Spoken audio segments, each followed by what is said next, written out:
There is a specific moment when a man loses respect. It is not loud. It is not dramatic. Nobody points at him and laughs. Nobody tells him to his face. But in that moment, something shifts in the room, and he becomes invisible in a way that has nothing to do with how tall he is, how much money he has, or how good he looks in a room full of strangers. He loses respect the moment he starts explaining himself to people who never asked. That's it. That's the whole thing. Watch for it and you will see it everywhere, in offices, in group chats, in living rooms during arguments that were never really about the topic on the table. A man opens his mouth to justify a decision nobody questioned, to defend a choice nobody attacked, to smooth over a silence that didn't need smoothing. And the room, without saying a word, quietly downgrades him. This isn't about confidence tips. This isn't about standing up straighter or lowering your voice an octave. This is about something underneath all of that, the psychological reason certain men walk into a room and the temperature changes, while other men, often smarter, often more capable, get talked over. Stepped around and forgotten by the end of the week. Stay with me because by the end of this, you're going to see your own life differently. You're going to replay conversations from last month and understand exactly where you gave something away that you didn't need to give. Let's start with the psychology, because if you don't understand why this happens, you'll keep doing it without knowing why. Respect is not a reaction to your qualities. It's a reaction to your relationship with your own qualities. People are not evaluating what you have. They're evaluating what you think you have. This is the part almost nobody tells you. A man can have every reason in the world to be confident and still leak status in every conversation, because the leak isn't coming from his resume. It's coming from his nervous system. Human beings are pattern recognition machines built over hundreds of thousands of years to detect one thing above almost everything else: who needs approval and who doesn't. In every tribe, in every hierarchy that ever existed, the men who needed constant reassurance were the ones who got pushed to the edges when resources got scarce. The ones who didn't need it were trusted to lead, because a man who doesn't need your approval isn't going to fold under pressure when it counts. So when you explain yourself unprompted, when you overapologize, when you laugh nervously at your own statements, when you ask, "Does that make sense?" after every sentence, when you soften a text message 4 times before sending it, you are not being polite. You are broadcasting a signal, and the people around you, most of them without even realizing it consciously, receive that signal and adjust how much weight they give your presence. Epictetus, a man who was born a slave and became one of the sharpest minds in the ancient world, built his entire philosophy around one distinction: the things that are in your control, and the things that are not. Other people's opinions of you fall into the second category. The moment you start managing what people think of you in real time, moment to moment, sentence to sentence, you have handed them the very control that respect requires you to hold on to. This is the trap almost every man falls into at some point, and most never climb out of it. He mistakes explaining for connection. He thinks if he just clarifies enough, justifies enough, softens enough, people will understand him better and like him more. But understanding was never the currency being traded. Certainty was. And certainty cannot coexist with constant clarification. Let's break down exactly what this looks like, because vague ideas don't change behavior. Specifics do. The first behavior that destroys respect is over-explaining decisions. You tell your team you're taking Friday off. That's the sentence. That's all that was required. But watch what a man without inner steadiness does next. He adds, "I know it's a busy week. I just really need it. I promise I'll make up the work. I hope that's okay." 4 unnecessary sentences. And every one of them is a small transfer of power from him to whoever's listening. He turned a statement into a request for permission he never needed. The second is apologizing for things that require no apology. Not real mistakes, those deserve accountability, and we'll get to that. I mean apologizing for existing in space. Sorry, can I just say something? Sorry to bother you, sorry. This might be a dumb question. Seneca wrote to his friend Lucilius that nothing is more shameful than an anxious uncertainty about which way to go, and a man who apologizes reflexively is a man. Announcing that uncertainty out loud. Dozens of times a day, without even noticing. The third is checking in on your own value. Asking, "Was that funny?" after a joke. Asking, "Did that make sense?" after a clear sentence. fishing for reassurance in disguised questions. This one is subtle because it feels like humility, but it isn't humility. Humility is knowing your limits. This is need, and need is loud even when it's whispered. The fourth, and this one cuts deep for a lot of men watching this, is losing emotional control in front of people who are testing you. Someone provokes you, a coworker undermines you in a meeting, a partner throws an accusation designed to get a reaction, a stranger tries to embarrass you in front of others. The man who reacts instantly, whose face flushes, whose voice rises, who needs to win the exchange right there in front of everyone, he loses, even if his argument was correct. Because what people remember isn't who was right, it's who stayed steady and who didn't. Marcus Aurelius, a man who ruled an empire and buried children and fought wars on multiple fronts simultaneously, wrote himself a note that has survived nearly 2,000 years. You have power over your mind, not outside events. Realize this and you will find strength. He wasn't writing that for a philosophy class.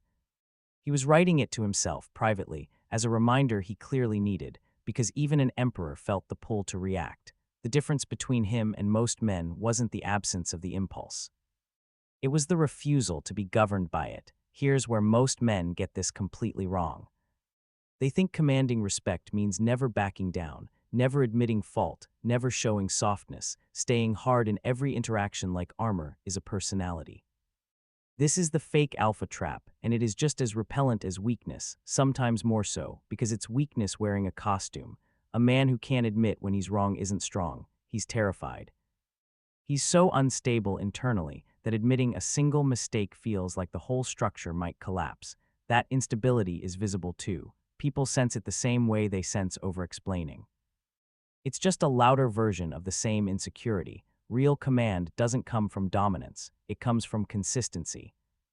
A man who apologizes once clearly when he's actually wrong, "I was out of line, that won't happen again," and then doesn't revisit it, doesn't grovel, doesn't spiral into self-punishment, is operating from an entirely different place than a man who either never apologizes or apologizes constantly. Seneca made this exact point about anger. He said the greatest cure for it is delay, because delay lets the first flare pass and reveals what actually deserves a response. Most situations don't deserve a big reaction.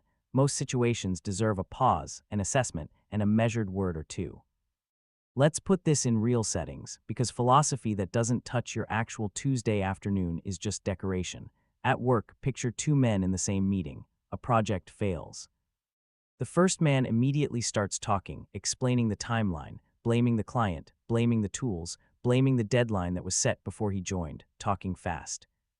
Filling every silence, because silence feels like an accusation to him.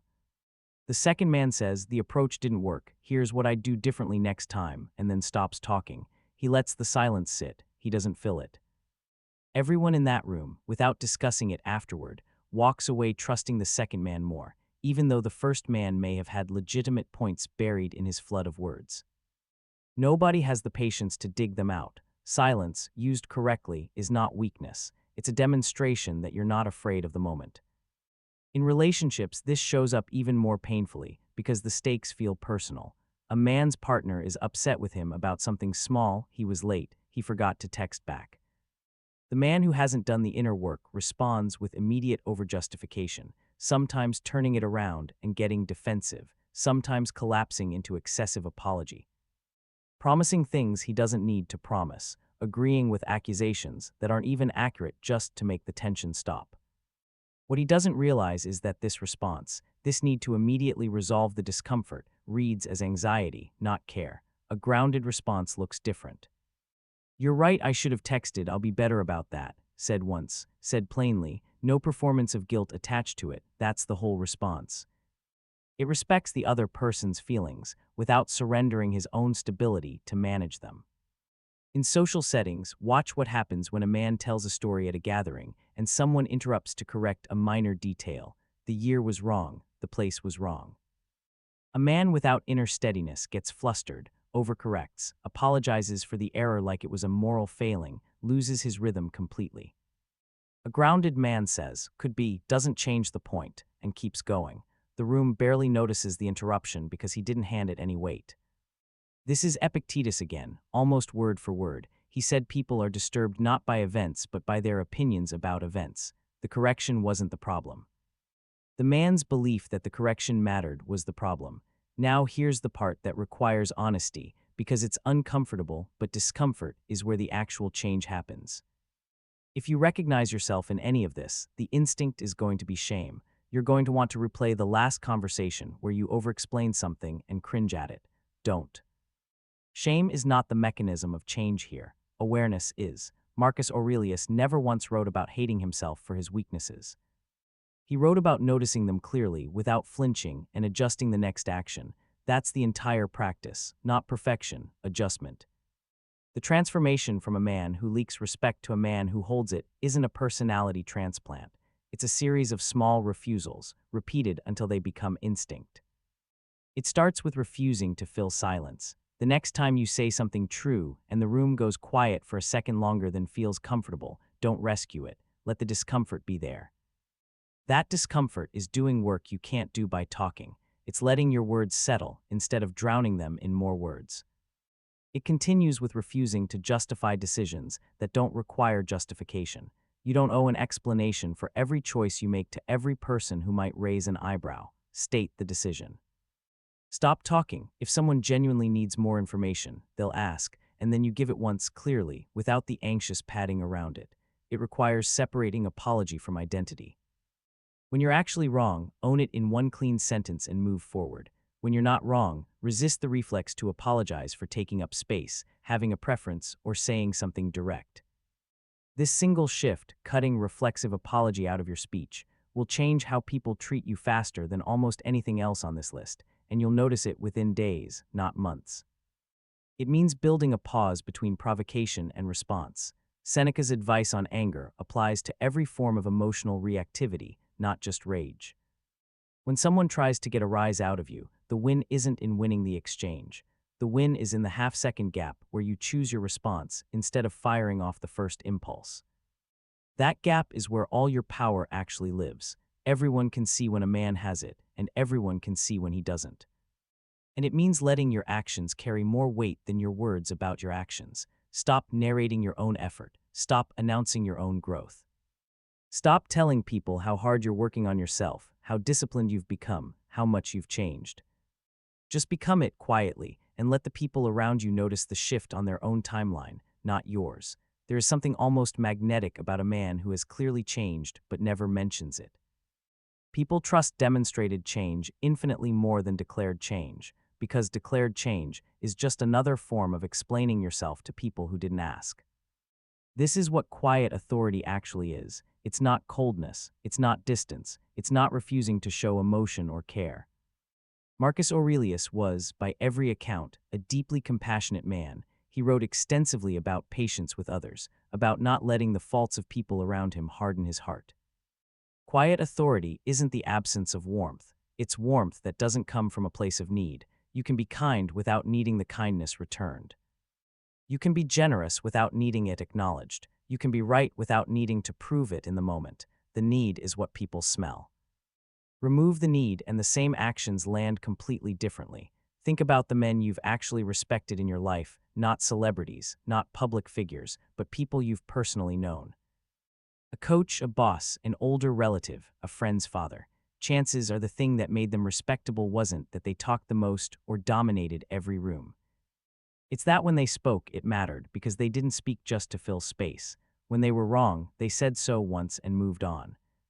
When they were disrespected, they didn't chase the disrespect around trying to correct it in the moment. They simply stopped extending warmth to the source of it. And let that silence do the correcting. That is the entire blueprint. It's not complicated. It's just uncomfortable, because it requires you to sit in moments where every instinct in you wants to fill the air, defend yourself, or seek reassurance, and instead do nothing but hold your ground. The men who never learn this spend their whole lives 1 degree confused about why they keep getting overlooked despite doing everything right. They're competent, they're kind, they show up. But they leak their authority in 100 small moments a day, and the people around them, operating on instinct built over thousands of generations, quietly recalibrate how much space to give them. It's not fair in the sense that competence should be enough, but it's real, and pretending it isn't real doesn't change how the world responds to you. Understanding it does. So here's the practice, starting today not as a performance, but as a private discipline, the way Marcus Aurelius kept his own journal, not for anyone else to read, just for himself. To hold himself accountable in the only court that actually matters. Catch yourself the next time you start explaining something nobody questioned, and stop mid-sentence if you have to. It will feel strange. Do it anyway. Catch yourself the next time "sorry" is about to leave your mouth for something that isn't actually an offense, and replace it with nothing. Just let the sentence stand without the apology attached to it. Catch yourself reaching for reassurance. Does that make sense? Right, after a sentence that was already clear, and let it end where it should have ended. And catch yourself in the half-second after someone provokes you, and use that half-second the way it was meant to be used, not to suppress what you feel, but to choose deliberately what you do with it. None of this happens overnight. Epictetus didn't become the man his students revered in a single decision. He built it sentence by sentence, choice by choice, across years of catching himself and correcting course.